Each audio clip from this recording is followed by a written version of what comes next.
반갑습니다. 네, 제가 이제 자인교회에 이렇게 처음으로 초청되어서 이렇게 말씀을 전하러 왔는데요. 교회가 너무 따뜻한 것 같아서 너무 좋아요. 제가 이제 첫 사역지도 이렇게 따뜻한 교회여서 그 느낌이 있는데 자인교회가 좀 그런 것 같습니다. 여러분, 저는 이제 대구에서 이단 상담소를 운영하고 있고요. 이단 상담소는 무엇을 하느냐? 이단에 빠져 있는 사람들을 이제 상담해서 다시 주님의 품으로 인도하는 역할을 하는 게 이단 상담소의 역할입니다. 근데 이제 대구의 경북에 다른 이단 말고요, 신천지에 빠져 있는 사람들이 어느 정도 되는지 제가 좀 설명을 드리자면, 여러분들이 그냥 설명을 이렇게 하면은 좀 감이 안 오실 것 같아서요. 여러분, 대구에서 가장 좋은 대학교라고 하는 대학교가 경북대학교라고 있어요. 알고 계시죠? 여러분, 경북대학교 안에 신천지에만 빠진 사람들, 그러니까 통일교나 다른 이단들 말고요, 신천지에만 빠져 있는 사람들이 한 몇 명 정도 될 것 같아요? 경북대학교 안에만 한 700명 정도가 있습니다. 예. 그러니까 우리가 이렇게 이제 그냥 맞네, 신천지 사람들이 있네 이렇게 이야기하는 것보다 경북대학교 안에 700명, 그러면 영남대학교 1000명, 대구대학교 1000명, 계명대학교 1000명, 대구 경북에만 청년들만, 어른들 다 빼고요, 청년들만 몇 명이 있냐라고 했을 때 6,500명 정도가 있습니다. 그러니까 전체 이제 어른들까지 다 포함하면요 14,000명 정도 이렇게 된다라고 하죠. 그러니까 대구에서 가장 큰 교회도 10,000명이 넘는 교회가 없는데, 신천지에만 빠져 있는 사람들의 숫자가 대구 경북에만 그 정도다라고 이야기를 하면 어느 정도 여러분들이 가늠을 할 수 있을 것 같아서 이렇게 말씀을 드립니다. 여러분, 그러면 그 신천지에 빠져 있는 청년들이 그냥 갑자기 신천지로 갔느냐? 그렇지가 않아요. 원래 교회를 다녔던 친구들이 굉장히 많습니다. 원래 교회를 열심히 다녔던 친구들이 이제 나중에 대학생이 되면서 신천지에 빠지게 된다라는 거죠. 그리고 그 숫자가 지금 이제 한 6,500명 정도 된다고 하니까 어마어마하게 많은 학생들이 지금도 신천지에 빠져서 이제 그곳이 진짜다라고 생각을 한다라는 거죠. 우리가 이런 것을 봤을 때 사실은 이제 저도 마찬가지지만 목사지만 저에게도 책임이 있지 않을까라는 생각이 듭니다. 그리고 이제 우리 한국 교회에서도 혹시 우리가 그들을 제대로 돌보지 않았는가라는 생각들도 한번 해볼 수 있는 그런 시간들인 것 같습니다. 물론 그곳에 빠져 있는 사람들을 다시 돌아오게도 해야 되지만 사실은 빠지지 않도록 만들어내는 게 훨씬 더 중요하거든요. 그래서 여러분들에게 오늘 이제 제가 말씀드리고 싶은 거는, 신천지에 빠지면 안 되는데 그 신천지에 빠지는 사람들이 어쩌면 내 옆에 있는 우리 교회의 청년일 수도 있으니까 이런 것들을 좀 예방을 할 수 있는 그런 시간들이 되었으면 좋겠다, 그렇게 생각이 듭니다. 여러분, 근데 신천지에만 이런 이제 이단들이 있냐? 그렇진 않죠. 통일교도 있고요, 하나님의 교회도 있고요. 어마어마하게 많은 이제 이단들이 이렇게 많이 이제 활동을 하고 있는데, 사실은 우리가 그것들을 어떻게 그러면 대비해야 될 것이고 예방해야 될 것인가에 대해서 굉장히 중요하다라는 거죠. 여러분, 제가 오늘 목사님을 통해서 와서 여러분들에게 말씀을 이렇게 전하고 이단에 대해서 무엇을 이제 할까, 예방을 할까 이렇게 생각하면서 왔는데요. 여러분들은 저를 보면서 어떻게 생각하셨습니까? 저 대구 이단 상담소 소장이 오네, 그리고 재직회 헌신 예배에 와서 이렇게 말씀을 전하네, 이렇게 생각을 하실 수도 있잖아요. 근데 만약에 제가 신천지인데 여러분들 다 속이고 있다라고 생각하시면, 여러분 그런 생각을 해보신 적 있어요? 한 적 없죠? 여러분, 만약에 제가 신천지면 어떡하실 거예요? 만약에 제가 신천지 나쁜 놈이라면 어떡하실 거예요? 그럴 수도 있잖아요. 그러니까 우리가 이런 것들을 조심해야 되는 거예요. 그냥 왔네, 그냥 목사네 이렇게 생각하는 것이 아니라 저 목사가 말하는 게 무엇인가, 그 말하는 게 진짜인가 가짜인가를 우리는 알아야 된다라는 거죠. 근데 신천지 사람들은 여러분을 속이는 것들을 어떻게 속이는지를 제가 일단은 먼저 한번 말씀을 한번 드려볼게요. 신천지 사람들이 우리 정통교회 사람들을 어떻게 속이는지를 말씀을 드리자면, 여러분, 제가 이렇게 말했는데도 속으면 될까요, 안 될까요? 이렇게 했는데 속으면 안 되겠죠? 네. 여러분, 성경에 대해서 우리가 이제 가장 중요한 것은 말씀이죠. 말씀. 성경에 대해서 우리가 열심히 공부를 해야 되고, 성경을 열심히 읽어야 되고, 또 성경을 묵상하면서 내 삶에 적용하는 것들이 굉장히 중요하죠. 여러분, 성경이 전체가 구약 성경 39권과 신약 성경 27권이 있어요. 여러분, 우리가 신앙생활을 하면서 우리가 한 40년, 50년 신앙생활을 하지만 사실은 성경에 대해서 나는 자신 있게 성경을 딸딸딸 외우고 다 말할 수 있다라고 하는 사람이 있을까요, 없을까요? 그런 사람은 없어요. 성경이 굉장히 방대한 분량이기 때문에 굉장히 어렵단 말이죠. 여러분, 그런데 우리가 그나마 그럼에도 불구하고 창세기 정도는, 창세기가 50장까지 있고, 창세기가 하나님의 창조와 타락, 노아 홍수 바벨탑 사건이 있고, 그리고 뒤에는 아브라함, 그리고 이삭, 야곱, 요셉의 이야기가 있고, 이런 내용들은 우리가 다 알고 있단 말이죠. 근데 구약 성경 가운데 좀 어려운 책들이 많아요. 여러분들은 어떤 책이 좀 어렵습니까? 저는 선지서가 어려워요. 예언서라고 하는 선지서가 굉장히 어렵거든요. 이사야서, 예레미야, 다니엘, 에스겔 막 이렇게 이야기를 하면 무슨 말인지도 사실은 잘 모르겠고 굉장히 어려운 일들이 많단 말이죠. 여러분들은 선지서를 잘 알고 있습니까? 여러분들도 어렵습니까? 네, 어렵죠. 여러분, 근데 선지서를 모르면요, 예수님이 이 땅에 오시는 메시아로 오신다라고 하는 예언되는 부분은 전부 다 선지서에 기록되어 있습니다. 여러분, 베들레헴에서 예수님이 태어난다, 이것도 선지서 미가서의 5장 2절에 기록되어 있거든요. 여러분, 그리고 예수님이 낙이 타신다, 이것도 어디에 기록되어 있을까요? 스가랴서에 기록되어 있고요. 예수님이 고난당하신다, 이것도 이사야서에 기록되어 있고. 여러분, 선지서를 모르면은 이 땅에 메시아로 오시는 예수님을 알아볼 수 있을까요, 없을까요? 못 알아보겠죠. 예언된 내용을 모르면은 그 예수님이 이 땅에 오신다고 해도 그 예수님이 그렇게 예언됐다는 것을 모르면 알 수가 없단 말이죠. 그래서 우리는 성경을 잘 알아야 된단 말이죠. 그래야지 이 땅에 메시아로 오시는 예수님을 알아볼 수가 있다라는 것입니다. 여러분, 그러면 여러분, 예수님이 십자가에 죽으시고 하늘로 올라가셨어요. 다시 오시는 예수님의 모습이 어떤 모습으로 오신다라고 신약 성경에 기록되어 있는 책이 있을까요, 없을까요? 혹시 아십니까? 여러분, 계시록에 보면요, 예수님의 모습이 기록되어 있습니다. 예수님 모습이 어떻다고 기록되어 있을까요? 머리는 흰 양털 같고, 예수님이 금띠를 띠고, 예수님의 발은 빛난 주석 같고, 예수님이 일곱 촛대를 가지시고, 예수님 모습이 계시록에 기록되어 있단 말이죠. 여러분, 계시록을 모르면 그러면 우린 다시 오시는 예수님을 알아볼 수 있을까요, 없을까요? 못 알아보겠죠. 여러분, 그러면 계시록을 알아야 되겠죠. 여러분들은 계시록을 압니까? 여러분, 계시록 1장부터 22장까지 다 알아요? 그러면 다시 오시는 예수님은 못 알아보잖아요. 여러분, 그러면 계시록을 알려주는 대로 가야 되잖아요. 여러분, 이렇게 이야기를 하면서 뭐라고 이야기할까요? 자인교회에서는 계시록 안 가르쳐준다. 그러면서 신천지로 가야지 계시록을 알 수 있다, 이렇게 이야기하는 거예요. 근데 이런 이야기에 사람들이 속아 넘어간다니까요. 여러분들도 그런 이야기를 들으니까 계시록을 알아야 되는구나 라고 생각하셨죠?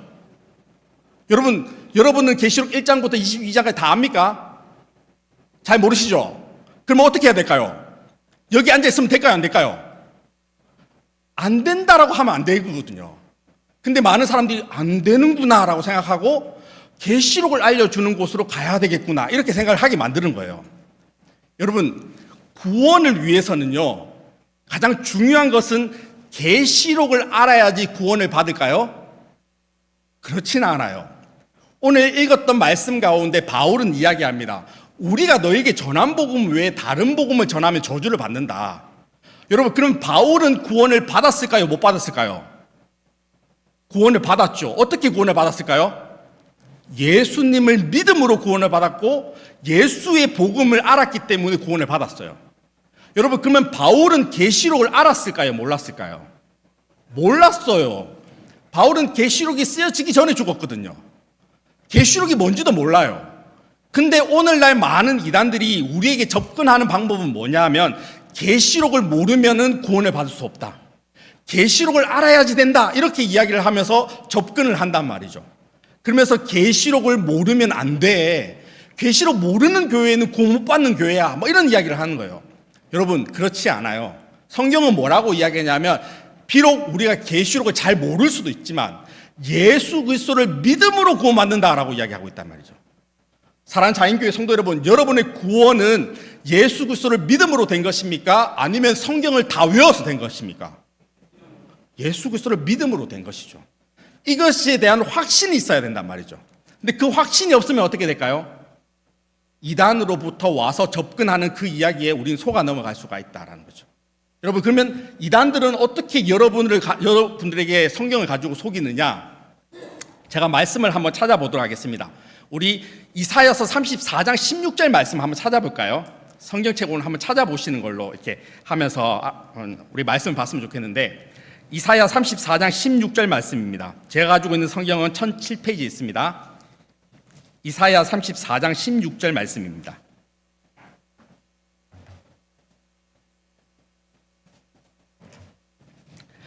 자, 이사야 34장 16절 말씀 우리 다 찾으신 줄 알고 우리 한 목소리로 한번 읽어보도록 하겠습니다. 자, 시작. 너희는 여호와의 책에서 찾아 읽어보라. 이것들 가운데서 빠진 것이 하나도 없고 제짝이 없는 것이 없으리니 이는 여호와의 입이 이를 명령하셨고 그의 영이 이것들을 모으셨습니다. 자, 여기서 보니까 이렇게 기록되어 있습니다. 너희는 여호와의 책에서 찾아 읽어보라. 여호와의 책에서 찾아 읽어보라. 이것들 가운데 빠진 것이 하나도 없고 제짝이 없는 것이 없으리니 라고 했어요. 여러분, 그러면 이 구절에 보면은 여호와의 책에 짝이 있다는 걸까요? 없다는 걸까요? 자, 여호와의 책에 짝이 있다. 있다는 사람. 자, 없다는 사람. 없다는 없나요?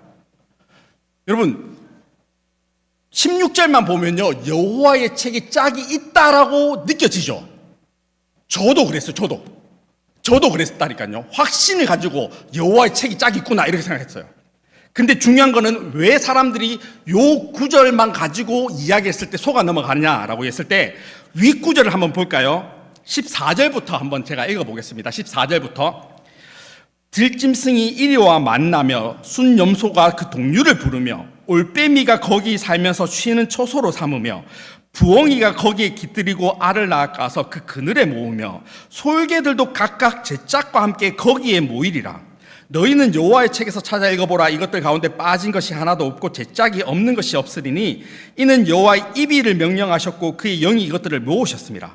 여호와께서 그것들을 위하여 제비를 뽑으시며 그의 손으로 줄을 띄어 그 땅을 그것들에게 나누셨으니 그들이 영원히 차지하며 대대로 거기 살리라. 여러분, 위에서부터 14절부터 17절까지 전체를 읽어보니까 여호와의 책에 짝이 있다는 걸까요? 아니면 동물들의 짝이 있다는 것을 여호와의 책에 찾아보라는 걸까요? 동물들의 짝이 있다는 것을 여호와의 책에 찾아보라 하는 거죠. 그러면 짝은 뭐냐면 동물들의 다 짝이 있다, 이 이야기를 하는 거죠. 근데 16절만 읽어보니까 여호와의 책에 찾아보라고 하니까 여호와의 책에 짝이 있다라고 생각하는 거예요. 모든 이단들이 이게 짝풀이라는 교리를 가지고 이야기할 때 여기 이사야 34장 16절 말씀을 여러분들이 가르쳐요. 여러분들에게 이사야 34장 16절만 딱 가르쳐 놓으면 뭐라고 생각하냐면 여호와의 책에 짝이 있지, 여호와의 책에 짝이 있는 겁니다. 여호와의 책을 짝을 찾아야지만 우리는 바른 말씀을 알 수 있습니다. 이렇게 이야기하는 거예요. 그러면 사람들이 여호와의 책에 짝이 있구나라고 생각하면 그때부터는 그 이단들의 교리에 빠져들기 시작하는 거예요. 그래서 성경을 볼 때는 중요한 것은 뭐냐면 한 줄만 보면 안 되고 전후를 함께 볼 수가 있어야 된다라는 거죠. 그러니까 오늘 읽었던 이사야 34장 16절 말씀만 읽으면 안 되고 14절부터 해서 읽어보니까 이거는 여호와의 책의 짝을 찾는 게 아니라 동물들의 다 짝이 있구나, 그 동물들의 짝이 있다는 것을 여호와의 책에 찾아보라고 하는 거구나, 이렇게 우리가 이해를 할 수가 있어야 된다는 거죠. 자, 그러면 또 말씀을 한번 찾아보겠습니다. 신명기 28장 13절 말씀 한번 찾아볼까요? 신명기 28장 13절 말씀.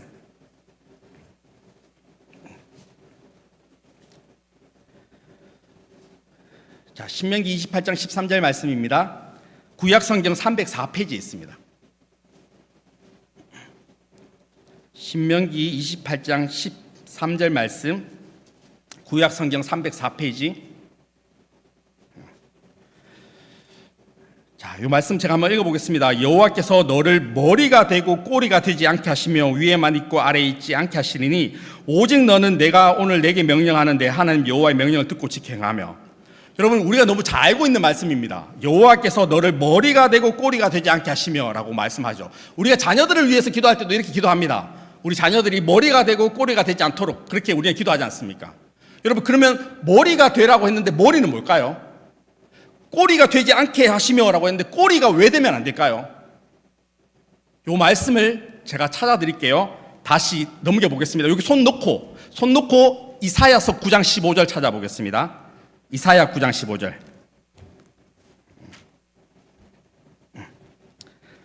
(979페이지) 있습니다. 구약성경 979페이지.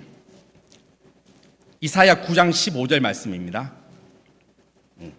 979페이지 이사야 9장 15절 말씀.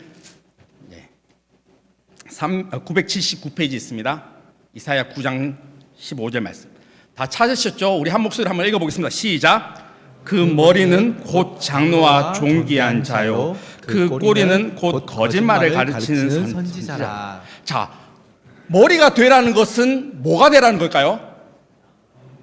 장로와 존귀한 자가 되라는 거고, 꼬리가 되지 말라는데 꼬리는 뭘까요? 그러니까 우리가 기도할 때 머리가 되라고 기도하고 꼬리가 되지 않게 기도했는데, 머리는 뭐였냐라고 했을 때 머리는 장로와 존귀한 자고 꼬리는 거짓말을 가르치는 선지자라고 기록되어 있단 말이죠. 그러니까 머리가 되라는 것은 장로와 존귀한 자가 되라는 거고, 꼬리가 되지 말라는 것은 거짓말을 가르치는 선지자가 되면 안 된다, 요렇게 가르치는 게 신천지입니다. 여러분, 요렇게 말하는 게 신천지예요. 근데 사람들은 요런 이야기에 속아 넘어간다니까요. 왜냐하면 앞에 있는 머리라는 단어와 꼬리라는 단어가 나왔는데, 이사야서에 보니까 9장 15절에 보니까 머리는 곧 장로와 존귀한 자요, 그 꼬리는 곧 거짓말을 가르치는 선지자라고 기록되어 있는 거예요. 요거를 짝을 연결시킨 거예요. 그래서 여러분들에게 딱 가르쳐 준 거예요. 여러분, 요렇게 보면 왜 안 될까, 왜 안 되는가를 제가 설명을 드리겠습니다. 자, 이사야 9장 우리가 15절을 읽었는데, 요것도 문맥을 보면요, 위에서부터 한번 읽어보겠습니다. 13절부터 한번 읽어보겠습니다. 그리하여도 그 백성이 자기들을 치시는 이에게로 돌아오지 아니하며 만군의 여호와를 찾지 아니하도다. 그러므로 여호와께서 하루 사이에 이스라엘 중에서 머리와 꼬리와 종려나무 가지와 갈대를 끊으시리니, 그 머리는 곧 장로와 존귀한 자요, 그 꼬리는 곧 거짓말을 가르친 선지자라. 16절. 백성을 인도하는 자가 그들을 미혹하니 인도를 받는 자들이 멸망을 당한도다. 여러분, 이사야서의 이 내용은 어떤 내용입니까? 백성을 인도하는 지도자들이 백성을 올바르게 하나님께로 인도하지 않기 때문에 하나님께서 이 지도자들을 어떻게 하신다는 거예요? 끊어버리신다, 멸하신다. 하나님께서 그 지도자들을 가만히 안 두신다라고 하는 내용이에요. 자, 그러면 손에 딱 끼었던 신명기 다시 넘어가겠습니다. 신명기 28장. 신명기 28장 우리가 13절을 읽었는데요, 11절부터 한번 읽어보겠습니다. 신명기 28장 11절부터. 여호와께서 내게 주리라고 내 조상들에게 맹세하신 땅에서 내게 복을 주사 내 몸의 소생과 가축의 새끼와 토지의 소산을 많게 하시며, 여호와께서 너를 위하여 하늘에 아름다운 보고를 여시사 내 땅에 때를 따라 비를 내리시고 내 손으로 하는 모든 일에 복을 주시리니, 내가 많은 민족에게 꾸어줄지라도 너는 꾸지 아니할 것이요, 여호와께서 너를 머리가 되고 꼬리가 되지 않게 하시며 위에만 있고 아래에 있지 않게 하시리니, 오직 너는 내가 오늘 내게 명령하는 내 하나님 여호와의 명령을 듣고 지켜 행하며. 여러분, 요게 내용은 어떤 내용입니까? 하나님께서 징계하신다는 내용일까요? 하나님 말씀대로 살면 복 주신다는 내용일까요? 복 주신다는 내용이에요. 여러분, 신명기는 모세가 썼고요, 이사야서는 이사야가 썼어요. 벌써 쓴 배경 자체도 다르고 내용도 다릅니다. 근데 뭐만 같을까요? 머리라는 단어와 꼬리라는 단어만 같은 거예요. 그래서 신천지에서는 요거를 짝풀이라고 이야기해서 신명기에 있는 말씀을 딱 가지고 와서 이사야서에 있는 말씀을 여기 대입을 시키는 거예요.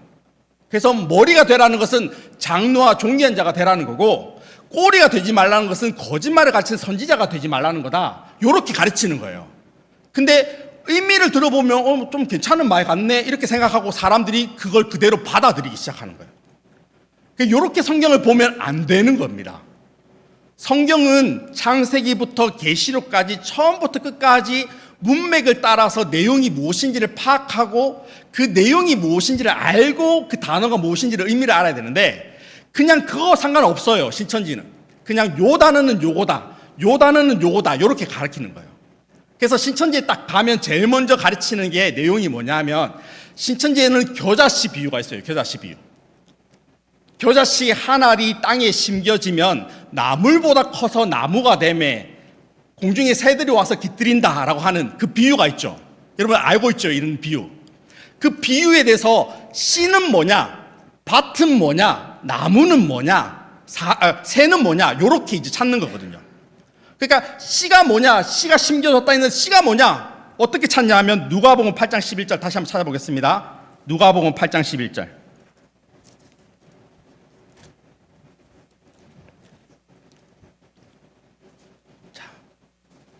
누가복음 8장 11절입니다. 신약성경 103페이지 있습니다.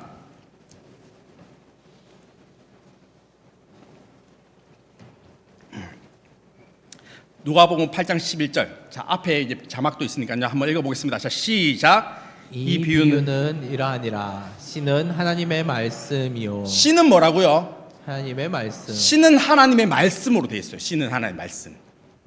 씨는 하나님의 말씀을 베드로전서도 마찬가지입니다. 우리가 말한 것은 썩어질 씨로 된 것이 아니다. 썩지 아니할 씨로 된 것인데 하나님의 말씀으로 되었다. 이렇게 이야기합니다. 그러니까 씨가 뭐라고요? 하나님의 말씀. 그러면 밭에 심겨진데 밭은 뭐냐면 이제 찾으면 시간이 가니까 그냥 제가 설명드릴게요. 밭은 뭐냐면 사람의 마음에 심겨지지 않냐. 그러니까 밭은 마음. 밭은 뭐라고요? 밭은 마음.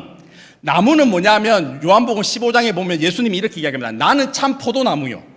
그러니까 포도나무를 비유해서 자신을 이야기하는 거니까 나무는 진짜 나무를 말한 게 아니고 나무는 사람을 말한다. 그러니까 구약 성경에도 보면은 사사기나 이런 데 보면은 나무가 말하고 나무가 박수치고 막 이렇게 이야기하거든요. 그러니까 나무는 사람을 이야기한다. 나무는 뭐라고요? 사람. 새는 뭐냐 하면 예수님이 세례를 받으실 때 성령이 비둘기같이 임했지 않냐. 그러니까 새는 영이다. 영. 새는 뭐라고요? 영. 이렇게 외우는 거예요. 여러분 다 외웠죠? 씨가 뭐라고요? 하나님 말씀. 밭은 마음. 그리고 밭은 마음. 그리고 나무는 사람. 새는 영. 요렇게. 여기 다 외웠죠? 요렇게 외우면 신천지 사과 외운 거예요. 여러분 지금 신천지 사과를 외운 거예요. 요렇게 그냥 외워버리는 거예요. 외워버리는 거. 그러니까 요렇게 외우도록 만들면 이거를 계속해서 반복을 하거든요. 그러면 그 다음부터는 씨라는 단어만 보면 뭐라고 생각할까요? 하나님의 말씀이라고 생각하는 거예요. 그게 잘못된 거예요. 잘못된 거. 씨가 하나님의 말씀이라고, 물론 누가복음 8장 11절에 씨가 하나님의 말씀이라고 되어 있는 부분도 있지만 모든 성경이 나오는 씨를 말씀이라고 말할 수는 없는데 신천지 사람들에게 씨가 뭐냐라고 물어보면 전부 다 뭐라고 대답할까요? 하나님의 말씀. 밭은, 나무는, 새는, 영. 이렇게 다 외우는 거예요. 여러분 한 달 전에 담임 목사님 설교 내용 기억합니까? 다 까먹었죠?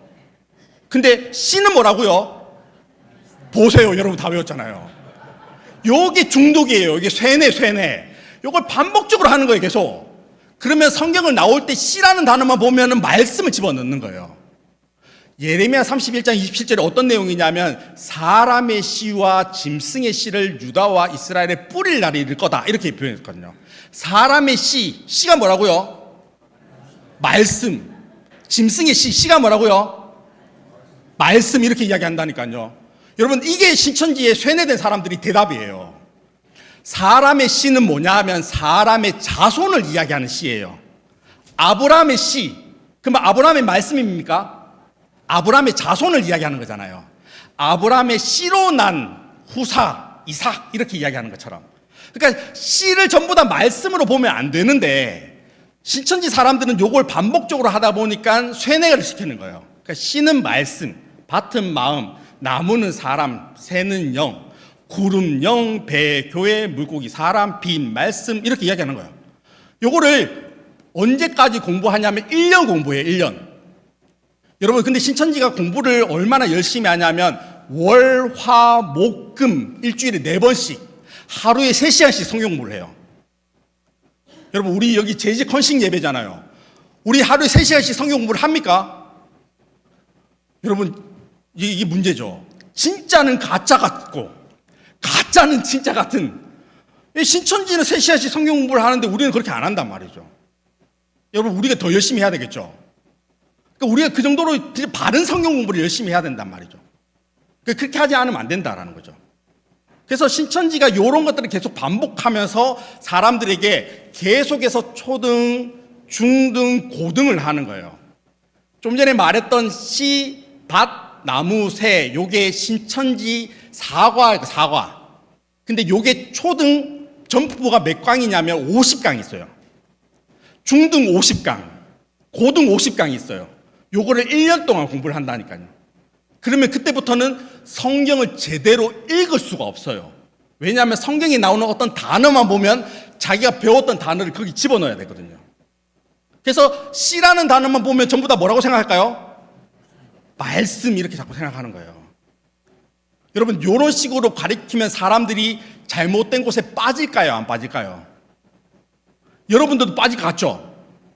그러니까 그게 문제인 거죠. 근데 여러분들도 이렇게 반복하면 여러분도 세뇌가 된다니까요. 여러분, 세뇌 되는지 안 되는지 한번 볼까요? 제가 한번 테스트 해보겠습니다. 다른 이야기 할 거예요. 근데 여러분 똑같이 대답합니다. 되게 신기해요. 보세요. 원숭이 엉덩이는 빨갛다. 빨간 것은? 보세요. 다 사과라고 하잖아요. 사과는 맛있어. 맛있는 것은?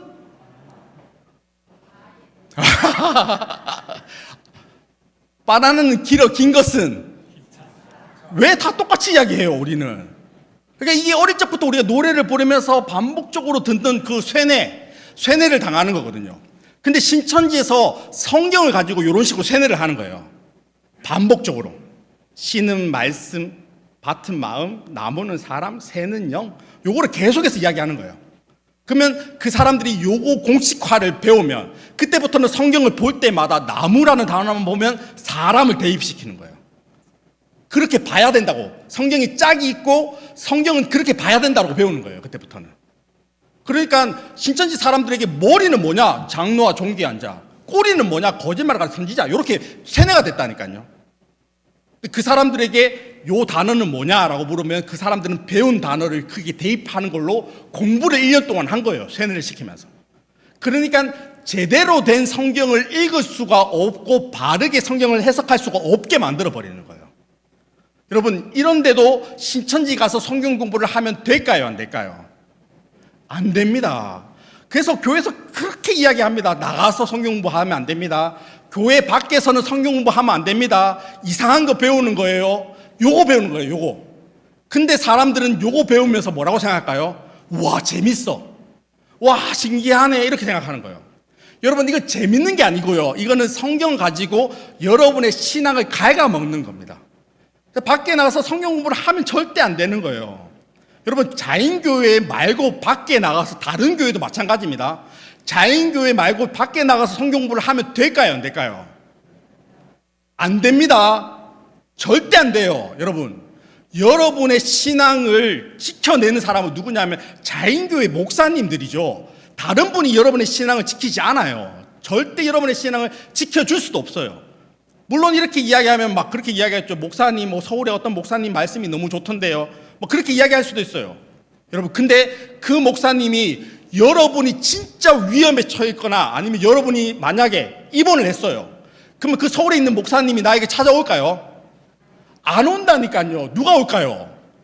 자인교회 목사님이 온다니까요. 그러니까 여러분, 다른 교회 가서 다른 데서 신앙생활을 하거나 말씀을 배우려고 하면 안 됩니다. 그러다가 이상한 데 빠지는 거예요. 그래서 여러분들이 무엇을 해야 되냐면 진짜 하나님이 기뻐하시는 이 교회에서 성경 공부를 배우고 이 교회에서 하는 성경 공부를 바르게 배우는 훈련들이 돼야 된다라는 겁니다. 여러분, 근데 신천지에 빠지는 사람들은 그때부터는 어떻게 될까요? 성경을 이상하게 배우기 시작하는 거예요. 그러면서 이상한 말들을 배우는데 그게 잘못된 줄을 몰라요. 자, 한번 설명을 드리겠습니다. 여러분, 창세기 1장에 보면 하나님께서 세상을 만드셨잖아요. 하나님이 첫째 날 만든 게 뭘까요? 빛을 만들었죠. 하나님이 빛을 있으라 하시네. 빛이 있었다. 첫째 날 빛을 만들었어요. 둘째 날 하나님 만드신 게 뭘까요? 물과 물을 나누어서 궁창이 드러났다 이렇게 이야기하죠. 셋째 날 하나님 만드신 게 뭐냐면 밑에 있는 물을 한 곳으로 모았더니 땅이 드러났다 이렇게 이야기해요. 바다와 땅이 드러났다. 넷째 날 하나님은 해와 달과 별을 만드셨고요. 다섯째 날은 공중에 나는 새와 물고기를 만드셨다. 여섯째 날은 땅에 사는 동물과 사람을 만드셨다. 이게 천지창조의 내력이다 이렇게 이야기를 하죠. 여러분 근데 신천지는 여기서 뭐라고 생각하냐면 요거를 비유다라고 생각해요. 성경에 하나님이 진짜 천지를 창조를 하는 게 아니라 이거는 비유다 비유. 그러니까 첫째 날 빛을 만드는 거는 빛을 만들었다 진짜 빛을 말하는 게 아니라 주의 말씀은 내 발의 등이요 내 길의 빛이라고 했지 않냐. 그러니까 빛은 말씀을 이야기하는 거다 이렇게 이야기하는 거예요. 그래서 첫째 날 빛은 말씀이고 말씀을 받은 사람이 있다. 누구냐 하면 아담이다 이렇게 가르쳐요. 둘째 날 물과 물을 나눴다. 이것도 물도 말씀이다 말씀.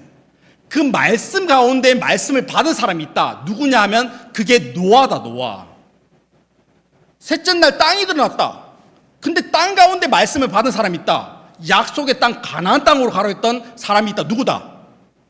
약속의 땅 가나안 땅으로 가라고 지시를 받은 사람 누굴까요? 아브라함이다 아브라함. 넷째 날 해와 달과 별. 요셉이 꿈을 꾸죠. 해와 달과 별이 되게 절하는 꿈. 그러니까 이건 이스라엘을 이야기하는데 이스라엘을 지도하는데 말씀을 받은 사람이 있다. 누구냐면 모세다 모세.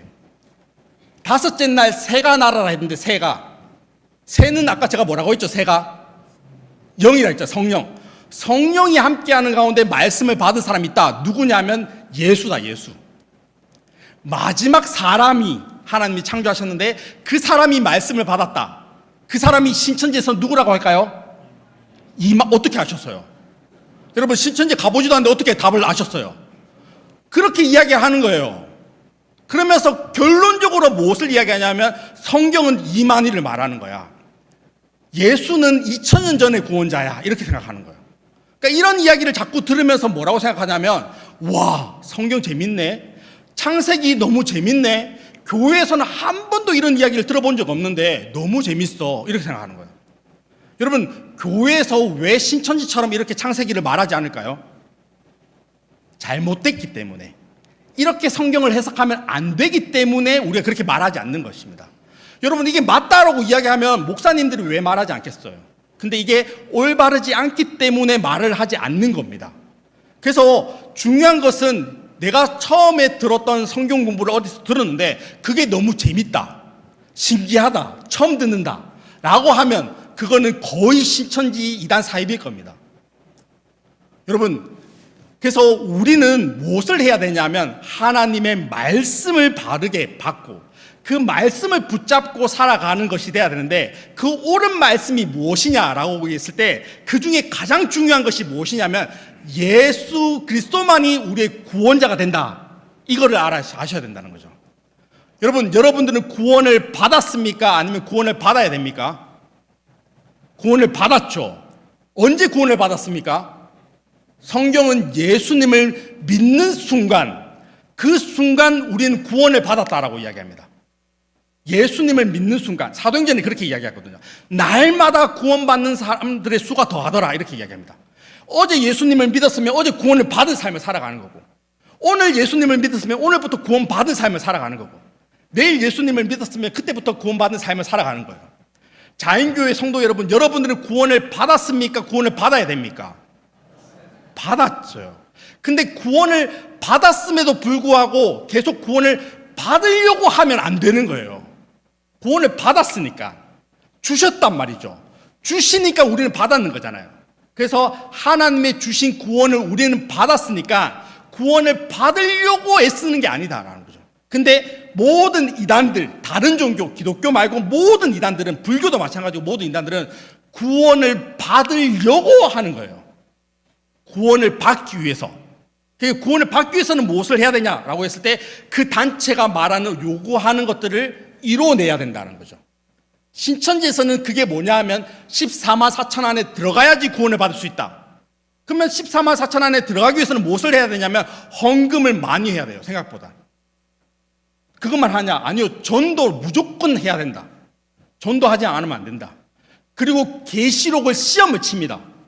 계시록 시험을 쳤는데 100점 못 맞으면 구원을 못 받아요. 그러니까 열심히 계시록을 외우는 거죠. 열심히 외우는 거예요. 근데 우리의 구원은 그렇게 시험을 치거나 어떤 테스트를 통해서 우리가 되는 것이냐? 그렇지가 않다라는 거죠. 여러분, 제가 요거를 좀 설명을 드리겠습니다. 우리 구원을 위해서 요것만 설명을 드리도록 하는데, 여러분, 제가 만약에 태평양 바닷가 한가운데 빠졌습니다. 여러분, 제가 헤엄을 쳐서 육지까지 올 수 있는 확률이 있을까요? 없을까요? 없겠죠. 태평양 한가운데 얼마나 넓은데요. 거기서 어떻게 제가 헤엄을 쳐서 육지까지 오겠습니까? 근데 이단들은 뭐라고 이야기하냐면, 네가 헤엄쳐. 열심히 헤엄쳐라. 열심히 노력해라. 그러면 된다. 이렇게 이야기하는 거예요.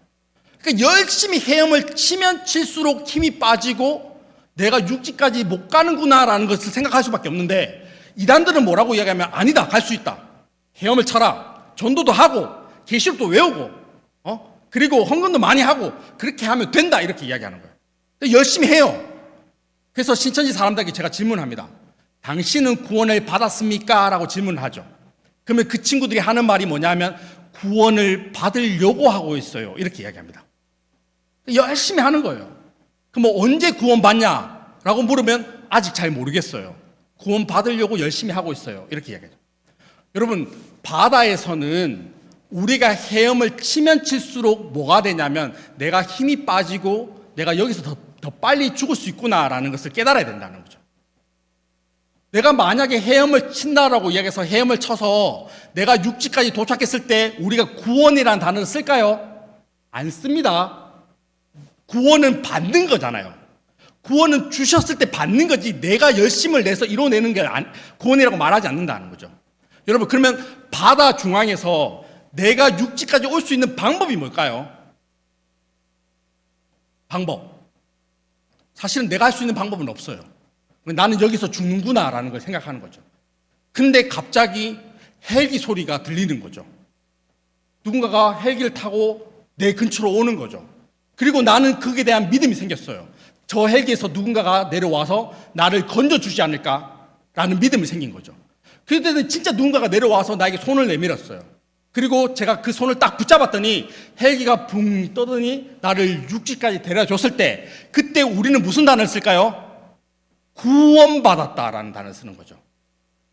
여러분, 우리는 다 죄라는 바다 안에 살고 있습니다.